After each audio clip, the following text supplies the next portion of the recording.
Just a little uplifting song to start our night off. Bring up Anthony. Good evening, everybody. Hope you're all well. Good evening, my brother. Greetings and salutations, and how are you? I am fine. Thank you. That was Billy Bragg and Wilco with All You Fascists. Um, and one can only hope that they lose. Welcome to a Tuesday night, friends. I first want to thank everybody for joining. Last night, we got into some really intense conversations as we discussed the continued assault on women's rights, speaking of fascism, and how the convergence of support and unconditional support of the 2A sort of intermixes with the violation of women's rights. And we went back and forth on that. We had a couple of really good conversations. I've reached out to a guest who joined us last night in hopes that he said he's going to try to join us again tonight. So we'll see how that goes. But before we get going, we have a gifting goal this evening. We are also looking for subscribers. There's also a subscriber goal tonight. And above Anthony's head, you can see a couple of ways to support our channel. And while you're there doing that, if you head on over to my link tree and you can sign up for our Discord, we are trying to grow that community, as well as please subscribe to our YouTube channel. It's free. And just think, you can get double up on Anthony and Facts. I mean, we all need that in our lives, right? We all need that in our lives. Great shirt, by the way, bro. Thank And you. also, please check out the merch store while you're over there. And throughout the evening, we'll be reminding people about these various things and these various activities. So I just wanted to thank everybody for joining. How are you today, sir? You good?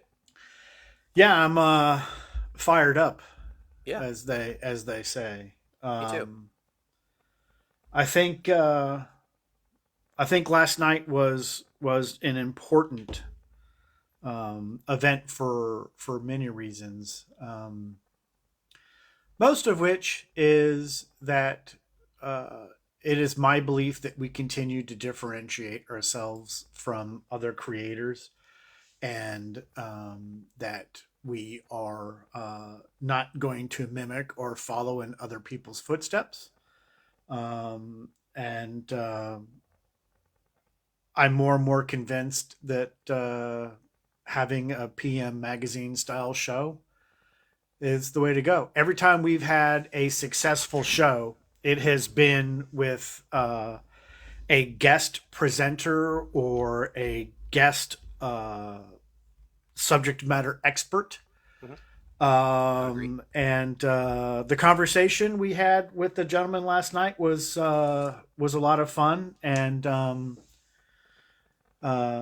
rather surprising. I'm cautiously optimistic that that will yield fruit. So we'll see. As always, it's awesome having Chelsea up here with us to help out.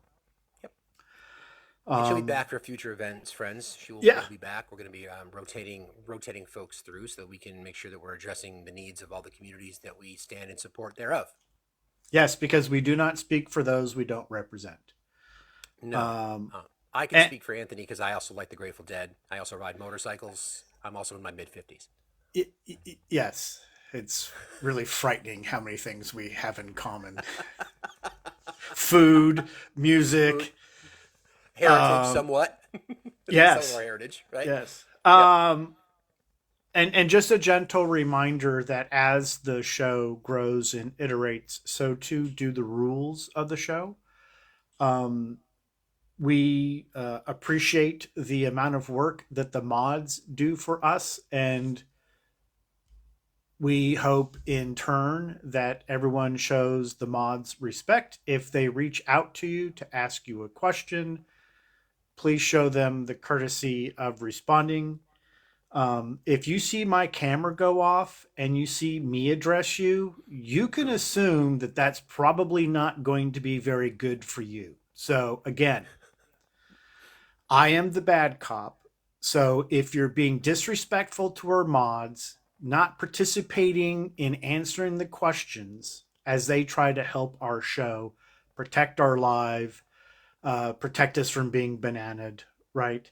I will turn my camera off and I will address you appropriately. If you do not like what I have to say, I will simply exit you from the live.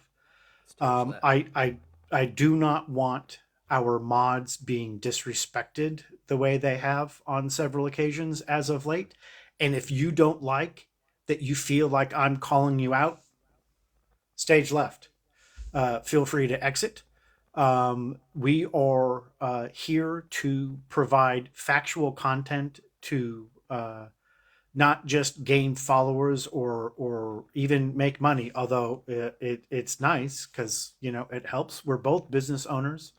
We do this because we believe it is super important to reach out, to find common ground, to have these important conversations. We are not looking to convert you. We are not looking to recruit you. We do not proselytize for anyone or anything. We are here mostly to have fun, to ensure that we don't have an echo chamber. So when we ask opposition to come up in the box, please come up in the box. Just have a conversation with us. Don't be afraid. Um, I can't reach through my phone and do anything. I might roll my eyes if you say something completely silly, but you should expect that anyway. But as always, come here. Do follow us on YouTube. It's super important. We want to be able to simulcast. The tools on that platform are a lot more friendly for people trying to curate really good content. And I'm not worried about this mobile app going anywhere, but we are looking to grow and expand. And again, I will ask every now and again if you have a particular topic that you think would be fascinating to have covered, or you're a subject matter expert in a particular topic that you think would be appropriate, follow me, DM me. Would love to have those discussions. And with that, I think we can prep a little bit, maybe tease a little bit more about what's going to happen tomorrow. Sure, that's a really good segue. So, as you know, one of the things that we're working on, to Anthony's point, is we're trying to dedicate Wednesday evenings for a specific topic and/or specific guest. Obviously, depending on how the wind blows, that may or may not happen every week, but we're doing our best trying to curate content. Tomorrow night, we will have Professor Dr. Ben Dowd Arrow, and he is the Associate Director of Public Health at Florida State University. He's been a guest before. He's one of the preeminent experts in our country on gun violence and everything related to pew pews in our country. And he's been working on this piece. He gave us kind of a preview a while back, but the title of the article is Size Matters: Penis Dissatisfaction and Gun Ownership in America. It's been accepted at the American Journal of Men's Health. And it's funny because I posted a promo video on it today. Thank you, Greg. And a lot of people said I needed that laugh, and I'm like, oh no, this is real. So this is a real conversation that we're going to get in tomorrow night at 6 p.m. Even we touched a bit on misogyny, and it's funny. I had a very interesting phone call today with a mutual, and we were discussing these various things, and I was trying to provide some insight from a male perspective to the female mind about some of the inadequacies that men feel for whatever reason. You're born, you're going to grow to a certain height. You're born with what you got. There's all kinds of issues, whether it be locker room stuff, whether it be embarrassment, whether you feel like you're inadequate, all of the above in some cases. But we're going to be talking about that tomorrow night with Ben. Again, the name of the article is Size Matters: Penis Dissatisfaction and Gun Ownership in America. And that will be tomorrow night, 6 p.m. So we're looking forward to it. So please tell your friends. We'll do a couple more reminder videos between now and then, and we'll be promoting it out like crazy. And we had a lot of success when we did that last week with Daniela's live. BT Dubs, there's a video that's the first one that you'll see in my channel if you want to go back there. Her account has an account ban. Her main account has an account ban, which means she can't link in a video to the TikTok shop version of her book, which is autographed. You can still find it in the TikTok shop, but she's now Knitting Cult Girl, I think is the name of her new account, and it is in. I duetted the video that she provided. It's the first one in there. So we'd like to support the people that we know that do good things, that are providing great content, providing great work, and have been through what she's been through. So there you go. Everybody, if you could please tap away, we'd really appreciate that. Like and share the live. Let's try to get this up to 25K as quickly as we possibly can so we can push this out to the FYP. I think we should start with some disturbing breaking news, quite frankly, in that the documents case in Mar-a-Lago is going to be indefinitely postponed at this point. In the part that bothers me the most, in case you hadn't heard that, Judge Eileen Cannon, has to do with some. Again, there's layers to this thing. There's never been a case like this because of the level of complexity, because of the levels of classification, because of the documents in play. The right has turned this into the case is falling apart. It's not. Literally had to do with the order of some of the documents in boxes, different from the photograph, but there was no evidence added. There was no evidence removed. It's the same madness. The problem that I have with this, aside from the obvious, is that uh, supporters of the twice impeached, four-time indicted, sexually abusing fraudster do not want. Never mind, do they not want their guy to face accountability? They don't think he should face accountability. So that's the reason that we're talking about fascism tonight, because there are so many parallels throughout history, and this is another example of how the power of the one, in this case, you can look at history, whether it be the mustache man, whether it be Mussolini, whether it be others, and the current former president, from my book, falls into the same category about using power and influence to manipulate the masses, to scapegoat, to attack those that in marginalized groups, to not accept democratic norms. It is just one of those unfortunate things that really that's really disturbing, and we should all be bothered by it. It is, and we have said this from the very beginning. I've given you all this advice. We cannot depend on the judicial system. We cannot. It is on us as voters. And I know people have justifiable anger towards the United States policy towards Israel, the Israeli government, not the Israeli people. And I know that there are people on the left that are disgusted by that, and I get it. I completely stand there with you, but I should say, and at the same time, we have to be sure that to have any hope for a progressive future for Anthony's children, for my kids, for your kids, if you're watching, for your friends, for your neighbors, for women, for members of the BIPOC community, for LGBTQA community, for the rights of others, for human rights in general, then you have to turn out to vote. This election has got to be a mandate. It has to literally be a decisive victory for Democrats across the country, in state houses, in governor's mansions, in state legislatures, the presidency, the House, the Senate. It needs to be overwhelming, because this is the opportunity we have. And friends, I don't take this lightly, and I don't mean to sound hyperbolic, and Anthony will check me if I am, but I believe this is the most important election of my lifetime. I know we talk about that every single time there's an election because they're always important. But we're going to go through this, what's behind me tonight, because this is what we're talking about, and it's not a coincidence. It is not a coincidence. You're right, Cindy. And stop nationalism, more like the question. So that's what we're going to talk about tonight. Before we dive in, anything on your mind with all that, sir? Yeah, I think it's really important for people to understand that it doesn't really matter what Eileen Cannon is saying. She is so incredibly incompetent. All this does is give Jack more ammo to go to the appellate court and get her removed. There is Potentially. absolutely, yeah, potentially, right? Mm-hmm. It's not a guarantee, but it certainly is within his discretion to ask. Mm-hmm. There is absolutely no reason to do this. It's sheer incompetency, Mm-hmm. right? Um, she has had plenty of time to sort this out, and I see this as her leash being pulled by the Trump team. I don't I don't I don't care what she's going to try to come out and say. I have a funny feeling that no matter what she says, it's all going to be not the truth, and that we are all going to suffer while Jack Smith tries to get this sorted out. Because this honestly is the slam dunk No doubt. out of everything. No There is doubt. no escaping this, right? Correct. And for those who are confused as to who to vote for, just remember there are only two choices. It's a binary system. We have two parties. Yes, there are third party candidates. No, a third party candidate is certainly not going to win a national election in this cycle. And it's super important.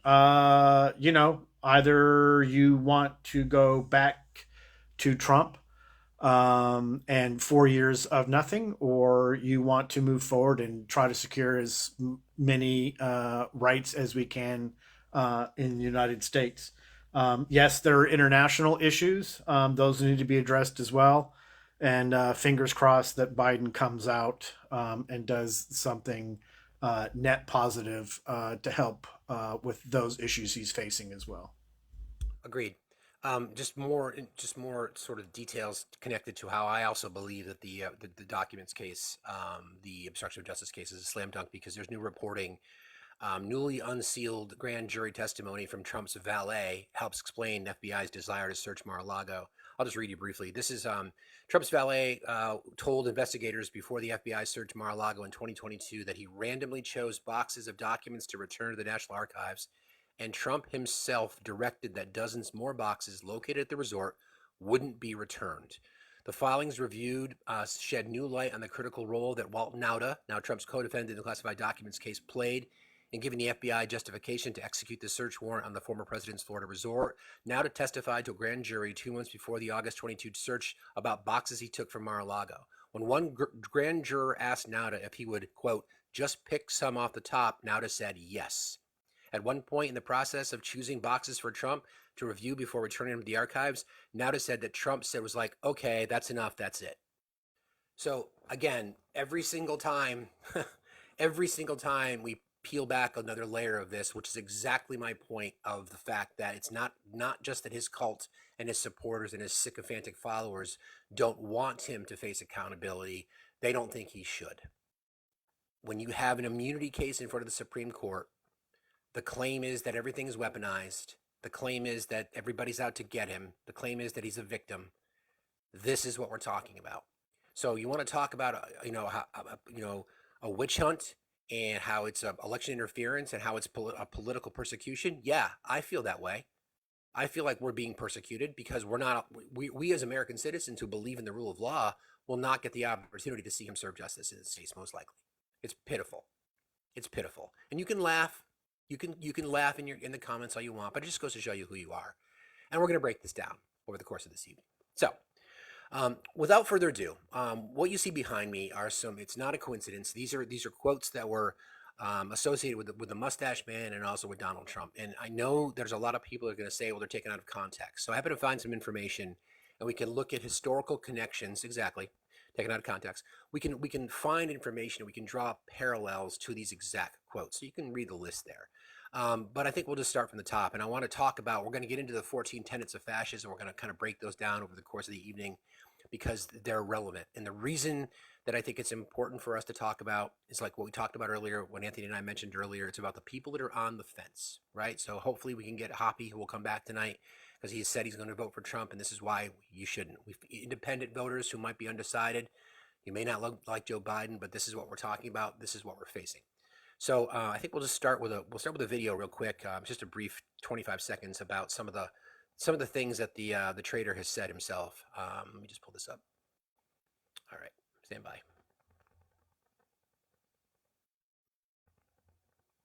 That we pledge to you that we will root out the communists, Marxists, fascists, and the radical left thugs that live like vermin within the confines of our country, that lie and steal and cheat on elections and will do anything possible. They'll do anything, whether legally or illegally, to destroy America. So we'll get into some of those more specifically, some of the quotes that are behind my head. But I want to then draw everybody's attention to the 14 tenets of fascism, just based on some of the things that he said in that little blurb right there. Identification of enemies, scapegoats as a unifying cause. So communists, Marxists, radical thugs. The people are rallied into a unifying patriotic frenzy over the need to eliminate a perceived common threat or foe. Racial, ethnic, or religious minorities, liberals, communists, socialists, terrorists, etc. That is literally exactly what he's talking about in that thread. And you can make historical connections to the H-man. So, for example, I'll just read you some of the reporting here. This is from Newsweek. This was a speech that Trump had given on Veterans Day of last year, during which he called left-wing political groups vermin, has prompted comparisons between the former president and Yahtzee leader, the Mustache Man. Trump, the Republican frontrunner, has attracted, the likely nominee, has attracted criticism from across the political spectrum, with former Republican Representative Liz Cheney decrying his comments akin to Yahtzee propaganda. One viral social media post attempted to demonstrate the similarity, explicitly positioning Trump's words next to quotes and paraphrased statements attributed to the Mustache Man. Newsweek reached out to the Trump media team, but they refused to comment. Okay. We must not. Okay, here we go. The post included a list of quotes and statements attributed to the Mustache Man and Trump, side by side, which is what you're looking at here, with a heading. We changed it because we don't want to reference the H man, but it says Trump echoes Schmittler's words on the campaign trail. The statements attributed to Trump were, "I will get rid of the communist vermin. I will take care of the threat from within. Migrants are poisoning the blood of our country, and one people, one family, one glorious nation." Schmittler's statements were, "I will get rid of the communist vermin. I will take care of the enemy within. Jews and migrants are poisoning Aryan blood, and one people, one realm, one leader." Now, Anthony, you tell me, does that sound similar? I'm gonna consult my Toblerone bar. You think you're Magic 8 Yes, Ball. it sounds almost exactly the same. Exactly. And again, we're talking about historical context. Now, people can say, and we know that the right likes to accuse the left of being fascist. First of all, it's impossible. Fascism is a right wing ideology. You want to talk about communism is far left, of which my brother aligns. But fascism is about dictatorial rule. It's about authoritarianism. It's about autocracy. It's about, again, scapegoating marginalized communities, cronyism, and we'll get into more of that as we go out through the evening. But there's more. Don't worry. We'll get into more. So during this another speech in Claremont, New Hampshire, Trump attacked multiple political groups, including communists, saying on Veterans Day, "We pledge to you that we will root out the communists, the Marxists, the fascists, the radical left thugs like the vermin within the confines of our country that lie and steal and cheat on elections." We go back to the tenets of fascism. The one is that always comes to mind to me is fraudulent elections. Sometimes elections in fascist nations are a complete sham. Other times elections are manipulated by smear campaigns against or even unaliving of oppositional candidates. Use of legislation to control voting numbers or political district boundaries, and manipulation of the media. Fascist nations also typically use their judiciaries to manipulate or control elections. How many examples do we need to highlight that particular tenet? When you talk about going after Dominion, the voting machine systems, this goes back to 2015. If you remember, Trump and his cronies were already talking about how the election was going to be rigged in 2016. The only way he could lose was if the election was rigged. Already poisoning the mind of his base. Going after election workers, gerrymandered districts drawn on racial lines. The examples are endless. Endless. Okay? Any questions or comments on that, sir? Ironically, as we say this, and as I peruse the interesting comments, it won't really matter for some what we do or say. Again, we're not here to convert you, so you're in your bubble, you're in your safe space, you're going to be okay. You're not going to be able to point to this scary clown and show me where it hurt you. But, you know, it'll be interesting to see how many people who don't actually understand the difference between their left shoe and their right shoe, which is my new favorite way of describing the inability to identify political spectrums. Mm-hmm. It'll be interesting to see if gentlemen like Hoppy start to see it, or other conservative leaning folks that we've had up here where we've had good conversations. That's where I'm looking to see. I'm looking to see if we can start to get them to draw parallels, right? Again, all we want to do is teach people how to fish. But like a horse, you can't make it drink water. Indeed. Thank you, Crow and Arrow Raid. Nemo guys, thanks very much for joining us. We appreciate you very much. All right. So we continue here. So we talked about posts on Veterans Day. In honor of our great veterans on Veterans Day, we pledge to you that we will root out the communists, the Marxists, the fascists. The threat from outside forces is far less sinister, dangerous, and grave than the threat from within. Despite the hatred and the anger of the radical left lunatics who want to destroy our country, we will make America great again. Those who try to make that ridiculous, this is from Stephen Shung from Newsweek, reached out to by NBC. He was accused of going full on Hitler. Quote, those who try to make the ridiculous assertions are clearly snowflakes grasping for anything because they are suffering from Trump derangement syndrome and their sad, miserable existence will be crushed when President Trump returns to the White House. That's nice. Communists were banned from political office during Schmittler's rule and imprisoned in concentration camps.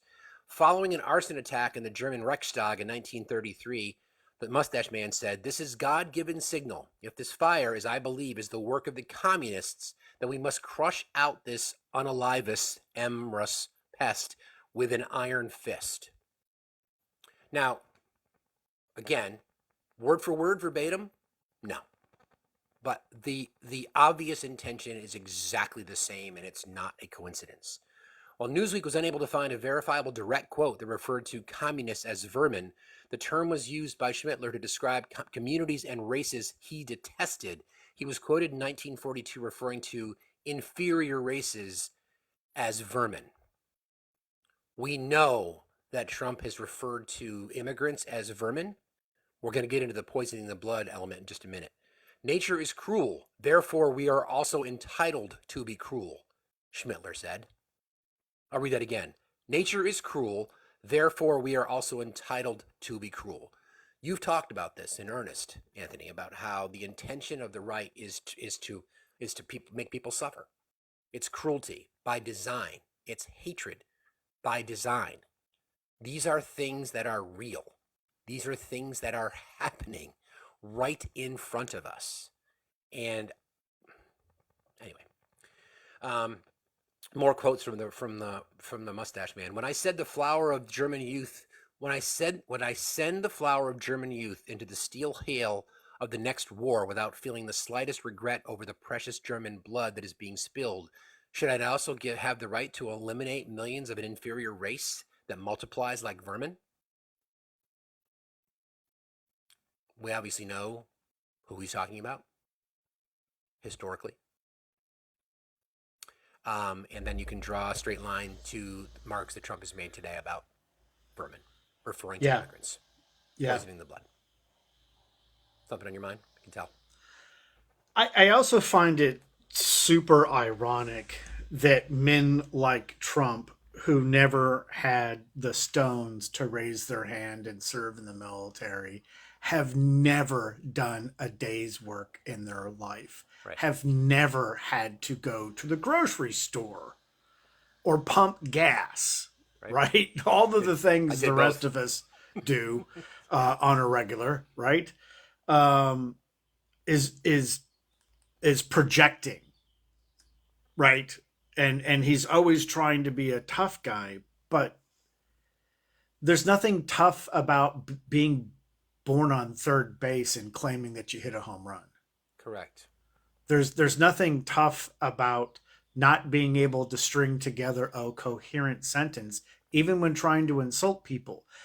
I challenge anyone to read a transcript from any event Trump is at and not take anything to alleviate the pressure in your head because you're not able to A, understand what he's saying, or B, find a coherent sentence. The guy is an absolute grift artist, and he will go down, in my opinion, as the world's greatest grifter because they keep falling for it. They love that he speaks for us. He's one of no, he's not. He doesn't care about you. Yeah. He hates every single person speaking on this live and in the comments. There's not a single one of us, probably on all of TikTok, that he likes. Unless he was on TikTok, then there would be one person. So Outdoor Z 100704. So your criticism of Anthony and myself is that you LOL. These two are talking about work, yet they are on here every night. I own two businesses. I have clients that are overseas. I'm sometimes working at 2 o'clock in the morning. I've had four successful businesses in my life, and I guarantee that I'm doing a hell of a lot better than you are, sir. Anthony works on the West Coast. He's also has a principal and is multiple businesses as well, and he works while we're on our show. So I appreciate the criticism, friend, but that's probably a little bit of projection, and projection is spelled with a J, not a G. You have a day. You have a day. Thank you.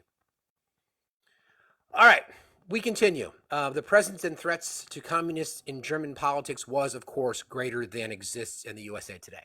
Threat from within, quote, and also at a New Hampshire rally, Trump said, the real threat is not from the radical right. The real threat is from the radical left, and it's growing every day, every single day. The threat from the outside forces is far less sinister, dangerous, and grave than the real threat, the threat from within. Our threat is from within. Again, Trump repeated a similar message in his Truth Social post, also on Veterans Day, writing, the threat from outside forces is far less sinister, dangerous, and grave than the threat from within. The Yahtzee persecution of Jewish populations was supported by propagandists who promoted the notion of removing the, quote, enemy within. The purge and unaliving of political dissidents and opponents throughout Yahtzee-occupied Europe demonstrated that party's belief that its enemies existed both within and outside German society. Schmittler has been quoted using this phrase, although not exact quote, shared by numerous news agencies. Quotes from Hitler speaking at the Berlin Sportsplatz on January 30th, 1941, saying, quote, those nations who are still opposed to us will someday recognize the greater enemy within. They will join us in a combined front, a front against Jewish exploitation and racial degeneration. A similar translation of the same speech quotes Schmittler as saying, Jewish international exploitation as the greatest enemy within. Again, this is not my translation. I do not speak German, but we're talking about making direct correlations throughout history. It is obvious. Now, again, to our friends on the right, people in MAGA who are already gone, irredeemable, but people who are on the right who are always traditional Republican voters. You always voted Republican, you were told to vote Republican, you were surrounded by Republicans.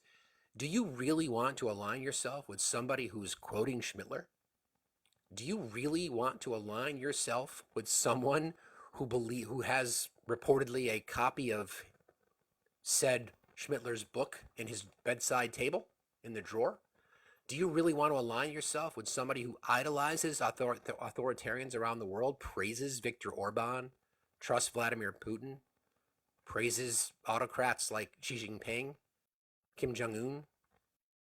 This is what we're talking about here. This is reality. This is not hyperbole. Go ahead, brother. Let us do the disclaimer. Before we do the disclaimer, Good call. Big Pop, it's been nice having you here in our live, but you cannot follow rules. So, welcome to the mute. And feel free to come back if you decide that you want to follow the rules. Also, no caps, folks. Caps are for mods only. It's so that we can communicate with each other and see any types of language that would get the live shut down.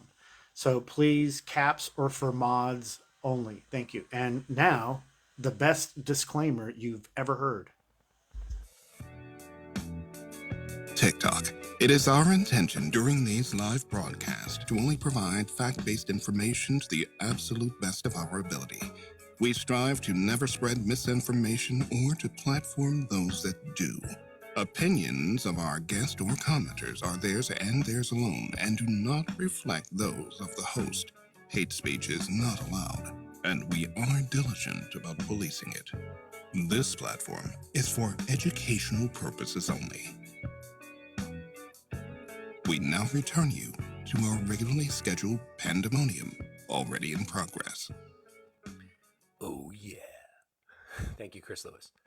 And thank you for that shout out regarding it, guys.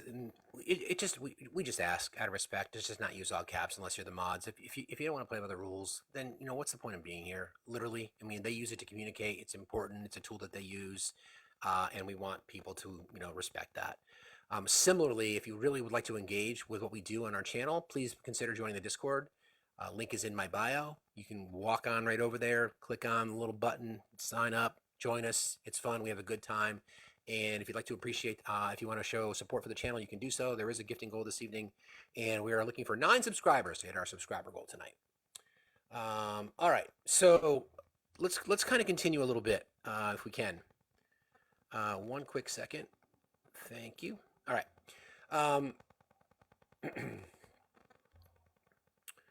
All right. The poisoning the blood of our country comment. This is a statement that Trump has been famously made last September during an interview with Raheem Kassam, editor-in-chief of the conservative media site, The National Pulse. You want to have some fun? Poke around The National Pulse. That'll make you feel good. During a conversation about immigration, Trump said, "I think you could go to a Banana Republic and pick the worst one, and you're not going to see what we're witnessing now. No control whatsoever. Nobody has any idea where these people are coming from, and we know they come from prisons. We know they come from mental institutions, insane asylums. We know they're terrorists. Nobody's ever seen anything like what we're witnessing right now. It is a very sad thing for our country. It's poisoning the blood of our country. It's so sad, and people are coming in with disease. People are coming in with every possible thing you can have." In the Mustache Man's infamous tome, Mein Kampf, he refers to quote-unquote blood poisoning in the context of the intermingling and growth of Jewish communities within society, also arguing that, quote, great cultures died off because of blood poisoning caused by foreign nations. The notion of a mass poisoning of wider society is also mentioned, used to describe how the liberal and Marxist press lie to serve the interests of international capital and its masters, the Jew. Schmittler is far more detailed in his concept of blood poisoning compared to what Trump said, but the connections are obvious. Again, not a verbatim reference, but obviously the theme of what is being said is drawn direct comparisons. I mean, first of all, Trump is not intelligent enough. Go ahead, brother. Here's Johnny. This Jew is telling you to knock it off, or I will mute you for the entirety of the show. Stop. Last warning. Thank you, sir. Appreciate that. All right. One people, one family, one glorious nation. This quote is also not from Trump's New Hampshire. This quote is also not from Trump's New Hampshire rally. It's a truncated version of something he said during his presidency and during the 2020 campaign for re-election. During the 2018 midterms, Trump told a crowd in Cape Girardeau, Missouri, I learned last night, "We are, quote, one people, one family, one glorious nation under God." The same quote was included alongside campaign messaging on Facebook in 2019 and then again in 2020. Truncating Trump's quote to "one glorious nation" misses Trump's clear invocation of the Pledge of Allegiance as in one nation under God. The slogan, "one people, one realm, one leader," was widely used in Nazi propaganda from 1933 to 1945. The slogan, which in German reads "Ein Volk, ein Reich, ein Führer," appeared alongside a painting of Schmittler on posters spread throughout Germany during the Third Reich. While Newsweek was unable to find this slogan directly quoted to Schmittler, its use in Nazi propaganda indicates this tacit endorsement of that statement. The United States Holocaust Memorial Museum states that Schmittler approved the image, helping to portray the living embodiment of the German nation and people. The slogan reinforced the cult of Schmittler and the sense of destiny that the party claimed made him the savior of Germany and the father of the German people. "I alone can fix it, Donald Trump. I am your savior. I am your Messiah. Follow me." We know about the cult tendencies of MAGA. When we had Daniela on last week, she talked about a direct comparison to every cult that she studied, every group that she studied, the quest for a higher authority. Again, the slogan reinforced the cult of Schmittler and the sense of destiny that the party claimed made him the, quote, savior of Germany and the father of the German people. All right. It's not the only time in recent memory that a politician has used a slogan like this. Earlier this year, the Russian government held an event in Red Square marking the first anniversary of its self-proclaimed annexation of Ukraine's Donetsk, Luhansk, Kherson, and Zaporizhia regions. This event was reportedly banned under the slogan, "One country, one family, one Russia." Once again, you want the person that you support, that you vote for. I don't care about tax policies, don't care about immigration, don't care about whatever it might be. You are comfortable casting your vote for someone who has plagiarized and or mirrored quotes from such, morally outstanding individuals in history as the Mustache Man and Vladimir Putin. Now, look in the mirror, MAGA, and the person looking back at you is going to vote for that? Really? Okay. President Joe Biden's reelection team was among others who criticized Trump's speech in New Hampshire on Veterans Day, saying Trump, quote, parroted the autocratic language of the Mustache Man and Mussolini, two dictators many U.S. veterans gave their lives fighting. While Trump has been compared to the German leader before, he is not the only politician to have faced the comparison. In February 2023, former Democratic Hawaiian Rep Tulsi Gabbard argued that Joe Biden's White House cabinet had been picked based on race, quote unquote, adding, quote, let's be clear about how serious of a problem this is. It's based on genetics, race, based on your blood, your genes. And where do we see that connection, she asked. Speaking to Fox News' Jesse Waters, Gabbard said, well, these are the very same genetistic core principles embodied by Nazism and Schmittler. That's the end of the article. But again, you can look at these quotes and you can say that we take them out of context, and you can say that it's just hyperbole, and you can say that it's just an attempt to go, but we literally just gave you, I did some research on this, just to multiple sources, I've confirmed it, and this is the clearest, concisest, most organized depiction that I could find. There are historical connections to things that Trump has said compared directly to Schmittler.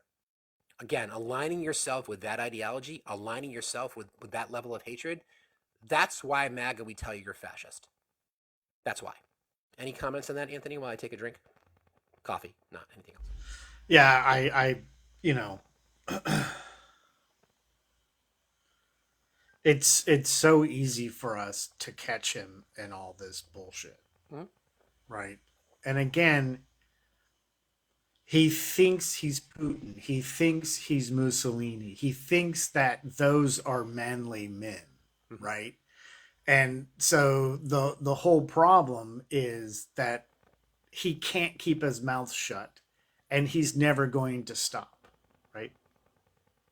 He has to be the victim, because then it makes it all about him, right? Because again, nothing he has ever done in his entire life has been about anybody else but him. So he uses these characters from the 1930s and 1940s as a way to project his tough guy demeanor. Donald Trump hurt my pussy. What was that? I thought we could have a conversation, band comedy, but apparently you're not an adult, so I guess we could move on from that. Yeah, that was interesting. Yeah. Okay. Yeah. Again, Sorry.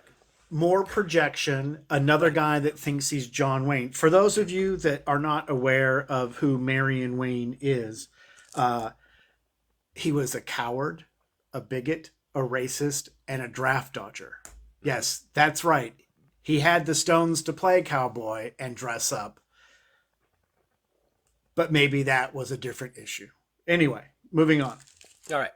So, with all that being said, let's kind of do the rundown of the 14 tenets of fascism, because then as we go through each one of these, we can speak to specific examples as to what we see, people who are observant of what we see in society today, and what it looks like, and why it is that most people who've studied this believe that MAGA is fascist and Donald Trump is a fascist autocratic dictator, wannabe in many cases. All right, so this is what's referred to as the 14 tenets of fascism. There's been various sort of iterations of this, but more or less the definitions and or descriptions are the same. So, powerful and continuing nationalism. Fascist regimes tend to make constant use of patriotic mottos, slogans, symbols, songs, and other paraphernalia.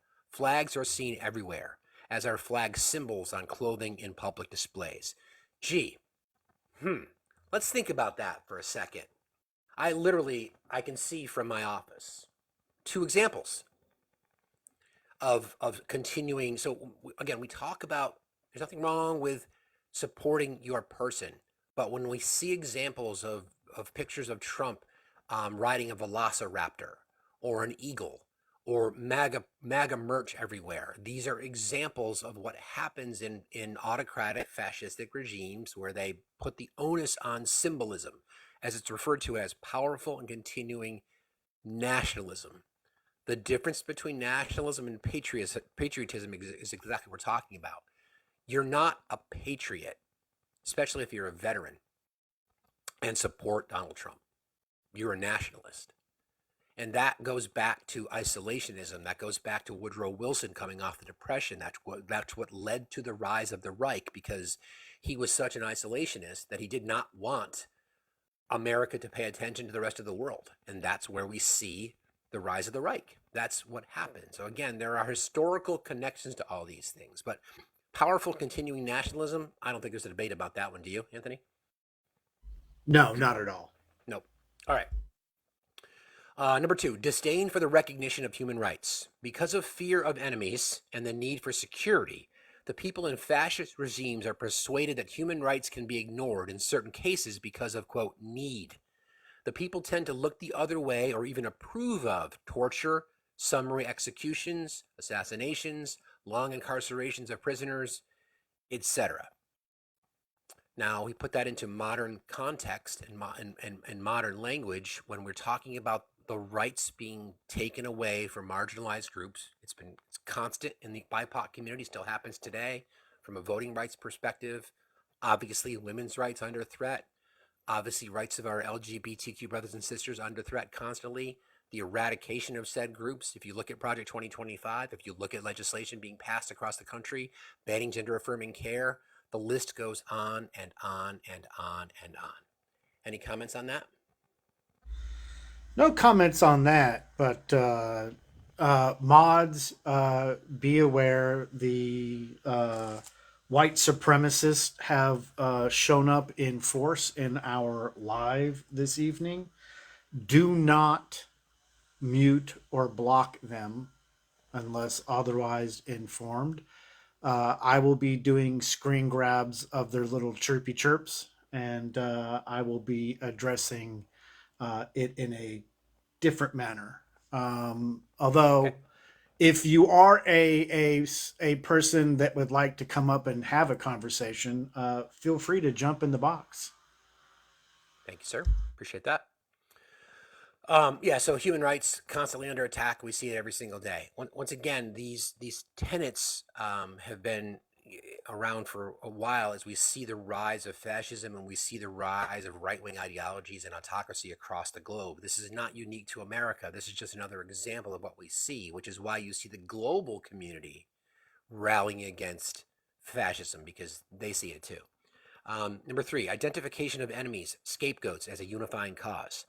The people are rallied into a unifying patriotic frenzy over the need to eliminate a perceived common threat or foe, whether it be racial, ethnic, or religious minorities, liberals, communists, socialists, terrorists, etc. I think about the southern border.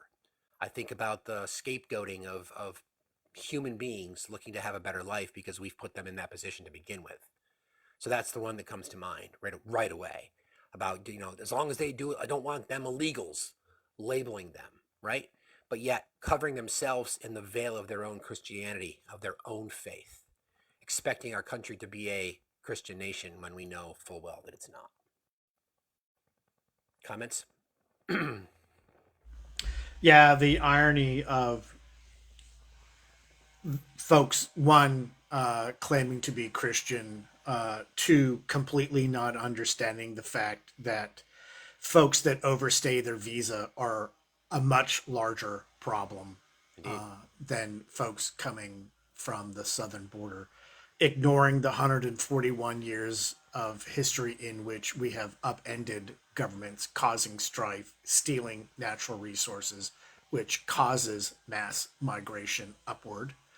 And then let us not forget the corporations here in the United States that rely on migrant labor. And the GOP messiah, Ronnie Reagan, who actually tried to pass a bill that would have punished companies for that very same thing, but his party stood against him. Again, this is about othering people. This is about introducing the concept of race that actually factually does not exist. We are all Homo sapiens sapiens. We are a single race. We have different ethnicities, we have different languages, we have different cultures, but the othering of people is another way to make them feel like they're above, right? It's a way to make them feel better for their own failings as individuals while So not very pulling themselves up by their own bootstraps, mind you. right. Very crazy 008. Would you mind jumping in the box? I'd like to talk to you because you said Biden propaganda. And when I look at your profile description, it says spreading love and peace in a crazy, not normal world. And you're quite sassy. So would you mind joining us? We'd like to find out how sassy you are. And I want to know what you mean by Biden propaganda. So if you don't mind, please please request and we can have that conversation. Thank you very much. Appreciate you. And what does sassy mean these days? Sassy. Not like the 70s. No, definitely not. Wasn't there like sassy brand jeans? Is that right? Yep, along with Jordache. Definitely Jordache. Yeah, Definitely Jordache. yeah. Sorry. Yep. Sorry. Roller Yep. skating rink memories.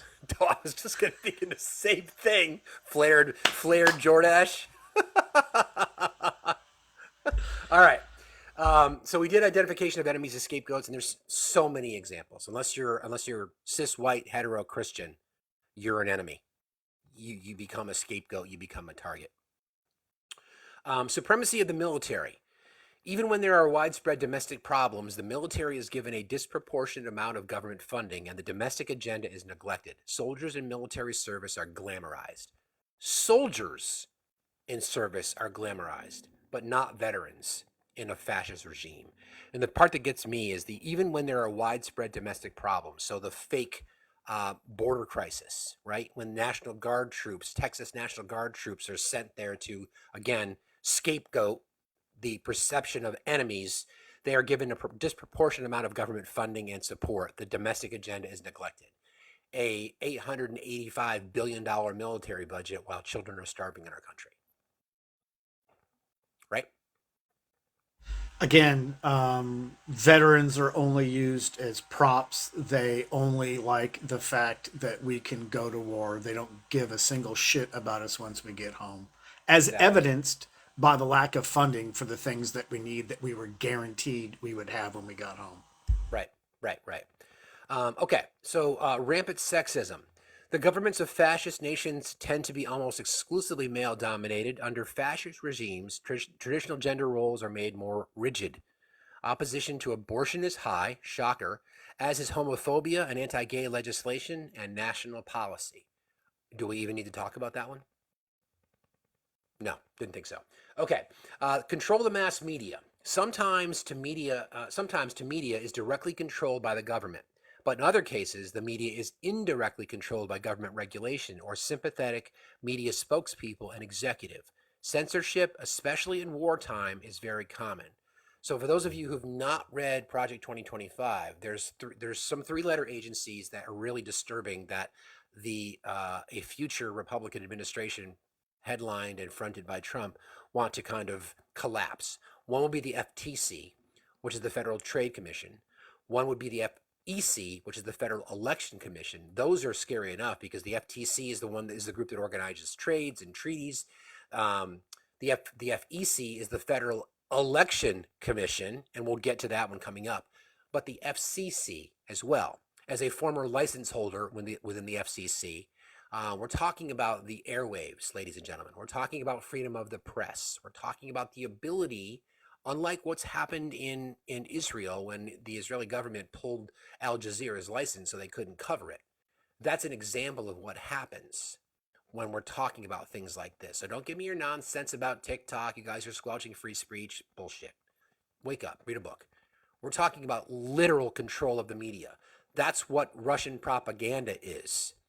We did this exercise a couple weeks back and we identified misinformation and propaganda and how so many examples of Russian propaganda started in Russia, got picked up by China, and then ended up on the floor of the U.S. House. These are the things that we're talking about here. So again, Sometimes the media is directly controlled by the government, but in other cases, the media is indirectly controlled by government regulations or sympathetic media spokespeople and executives. An example of that would be the elimination of what they perceive as liberal media outlets. Can you imagine 24/7 Fox, 24/7 Newsmax, 24/7 OAN, the only public news that you can get?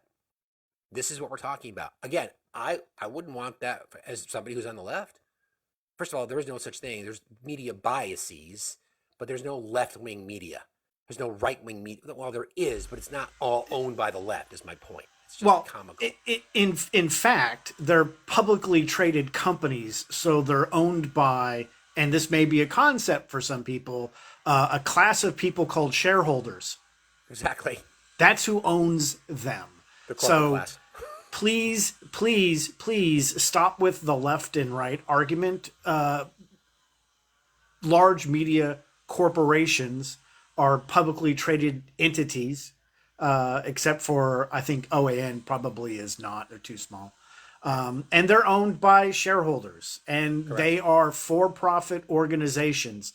So if you're getting your news from a for-profit organization that's publicly traded on an exchange, maybe think about double checking your sources as well, because we shouldn't be relying upon a single source, which is a publicly traded company, which has a sole purpose of generating profit. There may be some news thrown in there. There may be some fantastic content thrown in there, but they're there for marketing, advertising, and bottom lining. They're not there to do news anymore. Those days are long gone, long gone. And by long gone, I mean probably 30 years ago is probably when all that ended. That's right. I mean, and to that point, I mean, if we're talking about those three agencies that I mentioned, the FCC, the FEC, and the FTC, everyone should be concerned about things like that. No one should ever want in a free democratic society. Yes, we are a democratic society. No one should want those agencies to be under the control of the executive. They're supposed to be independent by nature. That's what you want. You want the FTC to be the group that's responsible for negotiating and being sort of the administrators of our treaties, which is incredibly important. You want the Federal Election Commission to be independent. You want them to be nonpartisan. They have to be by design, because imagine, if you will, MAGA. Imagine, if you will, if this ideology was coming from the left, and the left was the one that wanted to control all these things that we see the right trying to control. You'd be pissed off like we are. Because this is the society that this is what fascism does. It takes away the will of the people. And you may not believe it. You can talk about we're not a democracy, blah, blah, blah, majority rule. Give me a fucking break. This is what we're talking about. It's a society of, by, and for the people. You don't like the Constitution. You make it clear to us all the time. So maybe you don't give a shit about these things. Maybe that's what it is. Maybe you're just simps and you want to be told what to do because you can't think for yourself. Because we see it all the time. We see it all the time. All right. Obsession with national security. Fear is used as a motivational tool by the government over the masses. Invasion at the southern border. Words matter. That would be a scare tactic. Obsession with national security. People believe that because of what we're doing, by supporting our allies like Ukraine, that our own national security is at risk. People who obsess about things like that but are unwilling to accept the fact that because of our education system, the fact that we're not funding it puts our nation at risk because people are falling below the poverty line. Women, in particular, black women who have lack of healthcare access. Our society is not healthy. Our kids are struggling with mental health because we don't have universal health care. Those are threats to national security. Those are the things that we should be talking about, that we should be thinking about.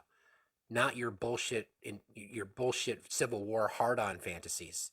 It's literally about the things that would make our nation stronger.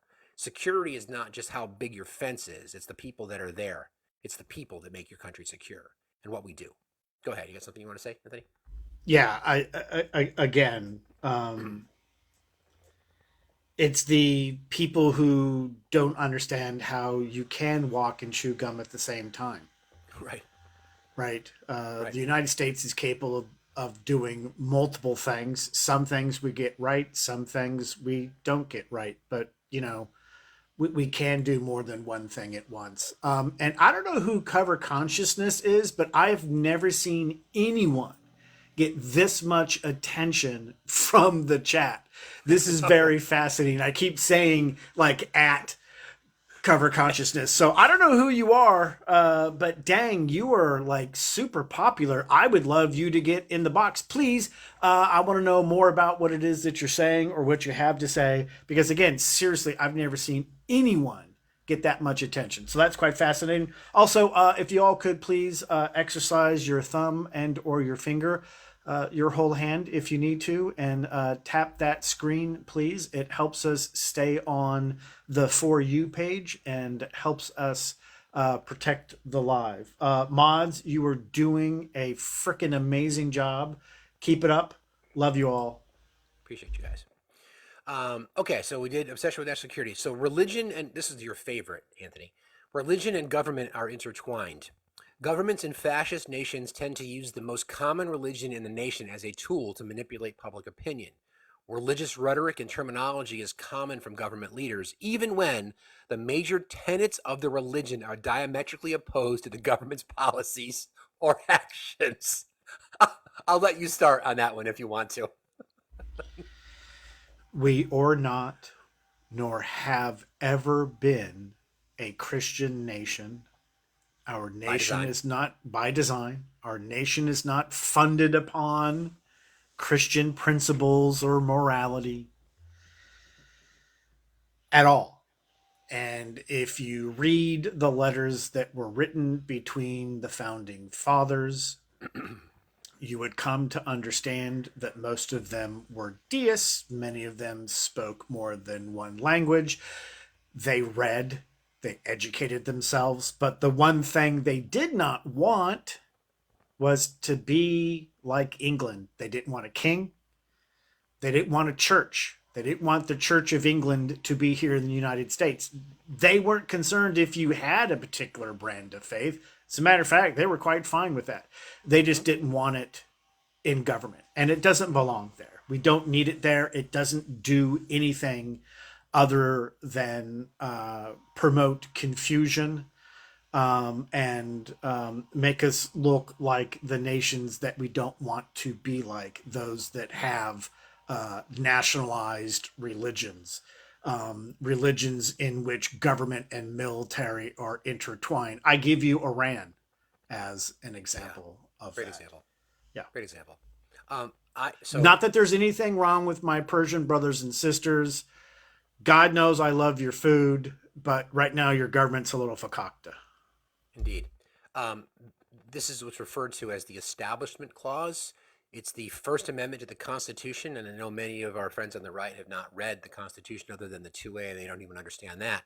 Congress shall make no laws respecting an establishment of religion or prohibiting its free exercise thereof. First sentence in the Constitution of the freedom in the Bill of Rights of the Freedom in the First Amendment. What that means is, as Anthony just described, you are free to practice or not practice whatever you want. I don't have an issue if you want to pray at school. I don't have an issue if you want to do any of those things. But what the issue is publicly funded institutions cannot force someone to pray at school. That's the point. Pray away. It's not for me, but knock yourself out. That's how it's supposed to work. All right, so back to our list here. Where are we? All right, so we talked about religion and government intertwined. Again, the government. This is the important part. Governments in fascist nations tend to use the most common religion in the nation as a tool to manipulate public opinion.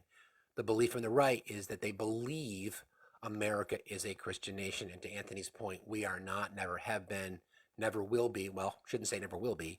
That's why we're having these conversations, so that we make sure we never will be. Ay, caramba. Thank you. All right.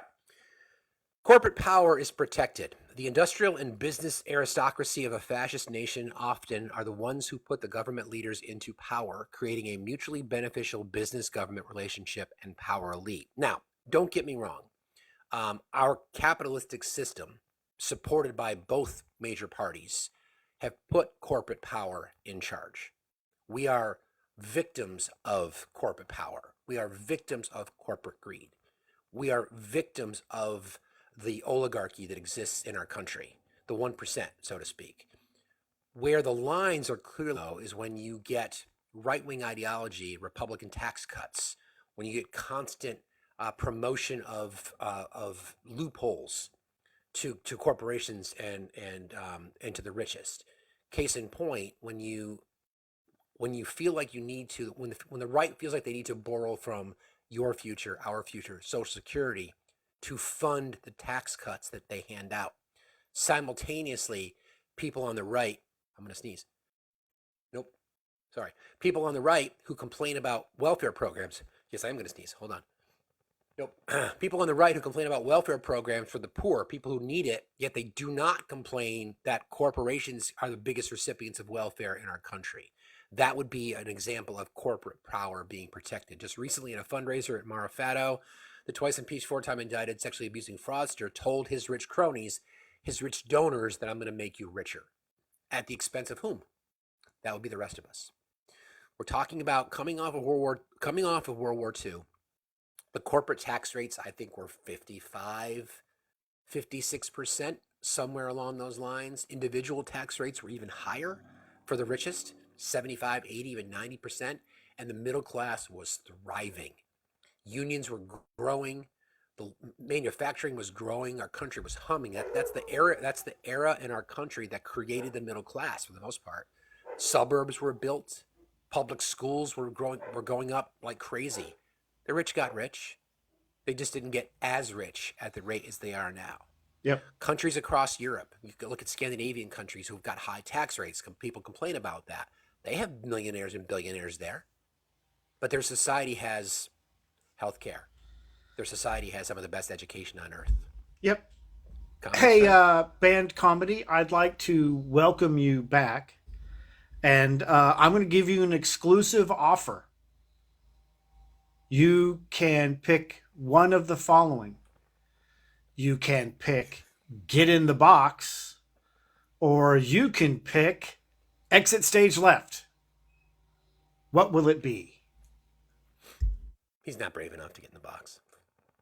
So we know Dude's got like 6,000 followers Yeah. somehow. So, and also Band Comedy, if you want, we will give you 60 seconds to play your six string and play your harmonica because we both like music.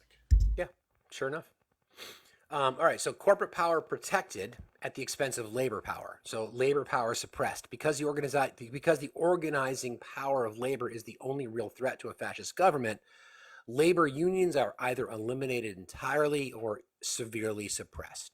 Another example, most recently we saw Joe Biden be the first president in history to go out and stand on a picket line in support of unions. And that's why he's getting their endorsement. For people who work in unions, the UAW comes out and support, Teamsters come out in support of Joe Biden because they recognize the fact that Donald Trump is a fascist and will never, ever support unions. Ever. And again, people who complain on the right, this is an example of how I believe many of you literally vote against your best interests. Many of you are blue-collar union workers, right? And you believe in the party that's been sticking it to unions for decades. Part of the infrastructure bill, part of the CHIPS and Science Act was a creation of manufacturing jobs, union jobs in our country, good, high-paying union jobs, six-figure jobs that don't even require a college education. And you don't think those are good things? Explain that to us. How can you possibly think those are not good things? Those are good things for everybody. Those are literally good things for everyone. That's just another example. All right. Everybody, please continue to tap and share and like the live. We really appreciate that. Let's see if we can get 65K here in the next 20 minutes or so. Tap, tap, tap away. And a reminder, if you want to support the channel, above Anthony's head. Hi, Jen. Hi, Jen. Above Anthony's Say head, hi. you see our Cash Apps. Hi. Hi. Cash Apps above Anthony's head, mine on top, his on the bottom. There's also links in my bio in the link tree to our Discord. Please, while you're over there, please sign up for that. Please subscribe to our YouTube channel. Check out the merch. Yes, sir. What do you got? I would like to thank licorice.com for taking my money and sending me their products. However, licorice.com, if you would like Fax and I to talk about your delicious licorice products, or any TikTok store, especially those TikTok creators who talk about candy bars and chips from around the world. Oof. Seriously, I'm your boo boo. Come see me. I will hawk your goods. I'm And down. later, perhaps we'll have a rating session on the deliciousness of licorice items from licorice.com, not to be competed with the TikTok shop. Thank you. So on that topic, so I used to work in the coffee industry. Okay, and when you work in the coffee industry, people who I was a C-suiter in the coffee industry, and people who reach that level are required to go through various um, protocols to become palletized. You have to go through your tasting to get. It's almost like a sommelier in wine. And I was told at that time that I have a very sophisticated palate. So I've got that going for me. Whatever the hell that means. I can retire. Yeah, I mean, listen, had I not given up drinking, I was really good at figuring out the notes that were in the wine, or it was because I drank so much wine that I just made up notes in my head and it sounded good. Either or, I'm going to stick with it. So they have this thing, and I'll see if I can demonstrate. So when you drink coffee like wine, you have to do this. You have to do the slurp. You have to really do the slurp and get it to kind of roll around in your mouth. Anyway, I don't know why I did that, but it got me thinking. But yes, licorice.com, sign me up. Love licorice. All right. Disdain for intellectuals and the arts. Fascist nations tend to promote and tolerate open hostility to higher education and academia. It is not uncommon for professors and other academics to be censored or even arrested. Free expression in the arts is openly attacked, and governments often refuse to fund the arts. As someone who is an advocate and stand 10 toes down in supports of humanity educations, I've got children that are in the want to be in the industry. My son is a theater arts major who wants to go into production. My daughter wants to go to NYU. My son is an artist, so I get it. I support it. This is an example. Like, I'm not going to send my kid to a liberal college, liberal university. They call colleges indoctrination factories. Here's a fun fact: colleges by design are liberal because you're exposed to other people from other walks of life. You're exposed to other people from other nationalities. And Anthony has talked about this many, many times. Leave your little bubble. Get outside your box. Go visit another country. Go visit another state. In some cases, go visit another town, because you can't appreciate the things around you unless you're willing to go see them. So I think that's a big one. Disdain for the arts, disdain for intellectuals, again, indoctrination factories, which is part of why I think you see a lot of this pushback on wanting to forgive student loan debt, quite frankly. I think they're related.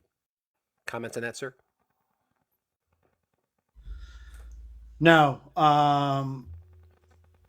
I'm just really having fun that band comedy seems to have some friends in here, some of which have made some no comments as per the TikTok terms and conditions. And I just want to let you all know that I have taken the screenshots, and I have decided that some of you needed to be reported for your speech. So enjoy the consequences of that. And you should also know that I do have a direct line to some of the folks at TikTok and on a regular, people that are doing hateful things and spiteful things. I do collect screenshots and I do send them to people at TikTok because I want to protect this live, and I don't need you up here trying to be funny, spreading misinformation, using hate speech, using coded language. It's not going to be allowed here. You're Okay. not going to get a rise out of me. Just know that you will have consequences, and they won't be from me, they'll be from TikTok. So, you can deal with that. But, moving forward, we're just not going to tolerate you. We are not required to be tolerant of the intolerant. So you come to the wrong space. Thank you. Adam G., you made the comment that typical Democrats ban speech. I don't know if you got the memo, bro. Um, we're not banning speech. Thank you for playing. And in honor of the fact that I think it's, well, we just missed Cinco de Mayo, but I think it's May Festival or a Mexican festival. I think we're in that window right now. You, Adam G, are muy estúpido. There you go. Translation. All right. So I see a friend, and I want to invite Hoppy up. He said he was going to join the live, and I want to see if he wants to come up and talk. I would really hope you want to come back and talk to us, Hoppy. We can pick up our conversation where we left off last night, or we can get into more topics. I just think it's there's so many people that were impressed with you, brother, that you were willing to come up and be as humble and as vulnerable as you were, because we just don't see that very often. And I think it's an opportunity. So if you would like to come up, I just sent you an invite. Please, if you feel inclined to accept, be great. If not, we understand as well. So thank you very much. Appreciate that. Love in the chat for Hoppy if he joins us, you guys. All right. So we talked about disdain for the intellectuals and the arts, obsession with crime and punishment. Under fascist regimes, the police are given almost limitless power to enforce laws. The people are often willing to overlook police abuses and even forego civil liberties in the name of patriotism. There's often a national police force with virtually unlimited power in fascist nations. Another example of Project 2025 and the takeover of our democratic norms is literally empowering the police. We see these examples all the time. We see these examples every single day. We don't need to remind members of the BIPOC community about how policing works in their communities. We do not need to remind them. But this will affect everybody. Again, under fascist regimes, the police are given almost limitless power to enforce laws. Now they have they have immunity. Is that the term, immunity? Yeah, they have immunity from persecution, for prosecution now in some cases. We see the cronyism that exists within members of law enforcement protecting each other, which is where the ACAB comment comes from for many people, sadly. But again, it's all men until it's no men, and it's all police until it's no police. And that's part of the problem. And I think people aren't willing to see that. And that's exactly what we get. So that's another example. So here we go, friends on the right. If you think these things aren't going to affect you, they are going to affect you. Because that's the type of society. It's not like you're not going to have what's that scene in the Bible reference where they put lamb's blood around the door during Passover, right? Yeah, prior practices before the first temple, but sure, yeah. Yeah, We don't do yeah. that anymore, for the record, nor do we have horns. Gotcha. Appreciate that. So that was an example of trying to say, okay, you don't go in that door. We don't have to go in that door. We don't have to go in that door. So Scarlet Letter, anybody? But, that's just another example. Okay. We're almost getting through the list. Thanks for bearing with us, friends. I really appreciate that. So rampant cronyism and corruption. Fascist regimes almost always are governed by groups of friends and associates who appoint each other to government positions and use governmental power and authority to protect their friends from accountability. It is not uncommon in fascist regimes for national resources and even treasures to be appropriated or even outright stolen by government leaders. Now think about cronyism when it comes to the previous administration. Members of his family employed in the White House. People like Steve Bannon, people like Stephen Miller, people like Paul Manafort, people like Michael Flynn, people who are not civil servants by design. They are loyalists. And once again, if you think about Project 2025, you think about Agenda 47, you think about all those examples of what they want to do. They do not want career civil servants. Career civil servants, although they may not be nonpartisan, but their positions by design are intended to be nonpartisan because they have a service. They provide support for the government. They do their jobs. So many people, this is another example of everybody loves sausage, but nobody wants to see how it's made. Those career civil servants are the ones that keep the government running because they've been in their positions for 15, 20 years. They're highly skilled, highly respected. And those are the people that the next administration, if it becomes the Trump administration, they want to replace. Like we think back to the tail end of the Trump administration prior to J6, which was an insurrection, by the way, because there were people in those positions, because there were civil servants that were respected. They were the safeguard against that particular event. They were part of it. We owe those people a debt of gratitude. We would never agree with their political ideologies, many of them, But we owe them a debt of gratitude because they stood up to this. They said, "No, I'm not doing that. I will resign my position. There will be no Department of Justice. No, you're not doing that. No, yes, you have to call in the National Guard." All these kinds of things that they did.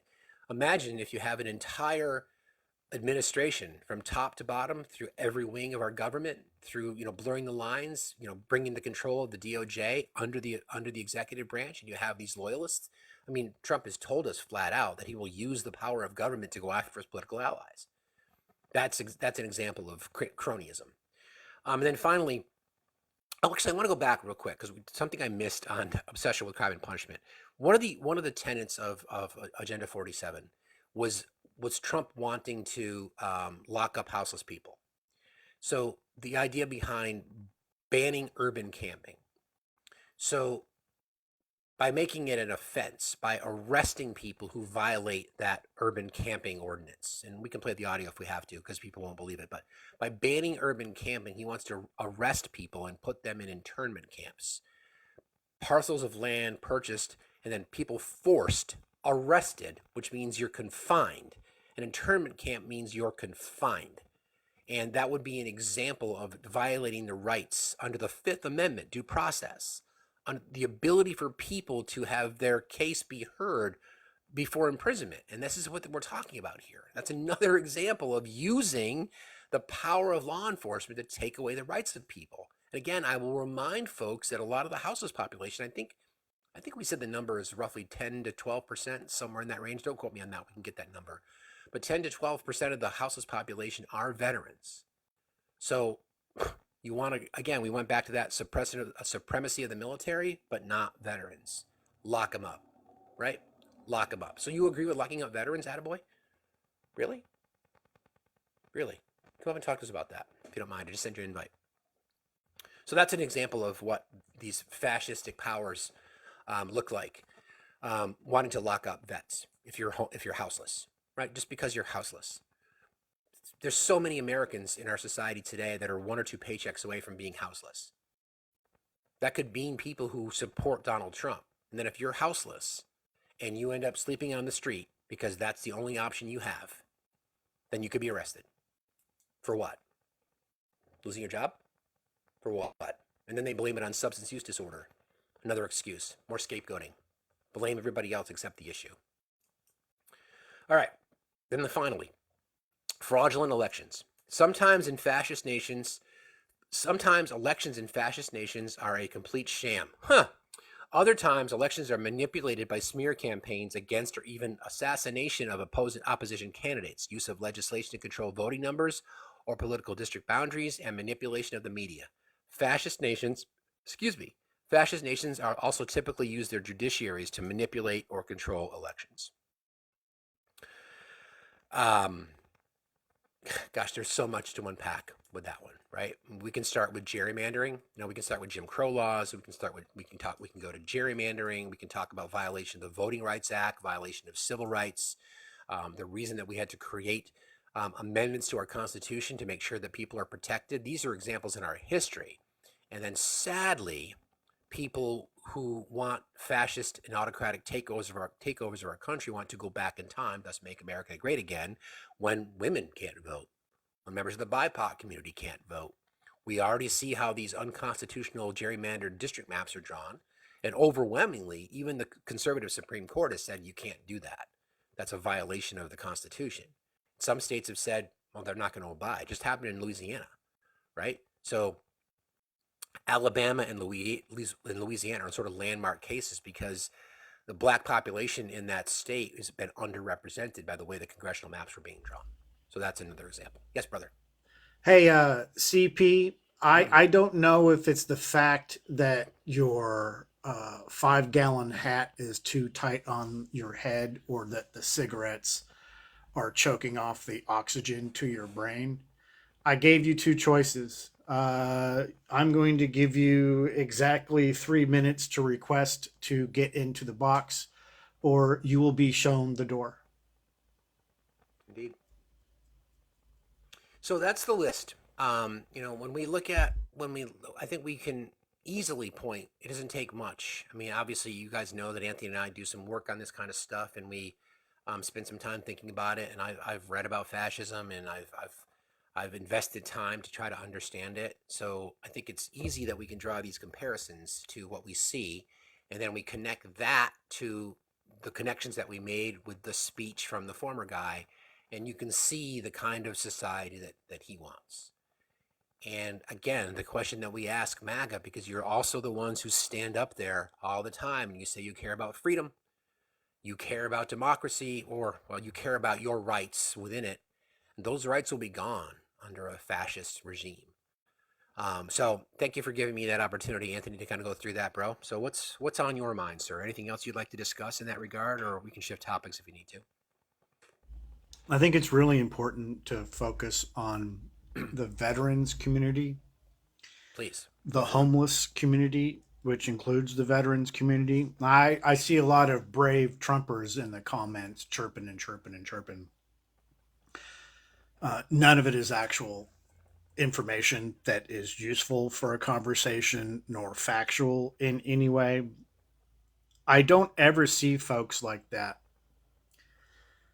One, serving in the military. I don't see them at any veterans events when we have stand downs and we have, up to 2,000 houseless veterans and we're trying to get them VA care. We're trying to get them dental care, get them medical care. I don't see you showing up. I don't see you showing up when friends like Trucker show up with food and socks and t-shirts and underwear. I don't see you show up.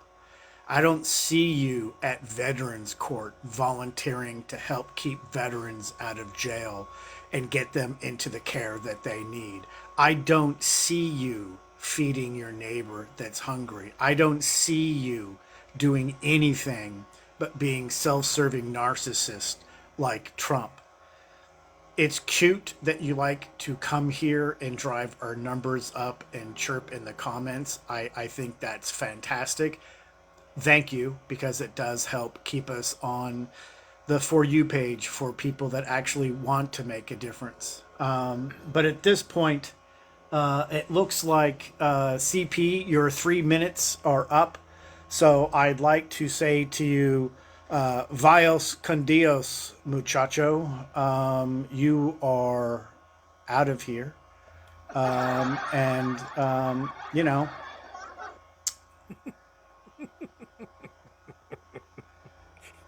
Anthony's dialed in tonight. I want to address a particular comment because someone had said when I made the comment about Trump saying that he would arrest houseless people, you called me a liar. Okay, let's see about that.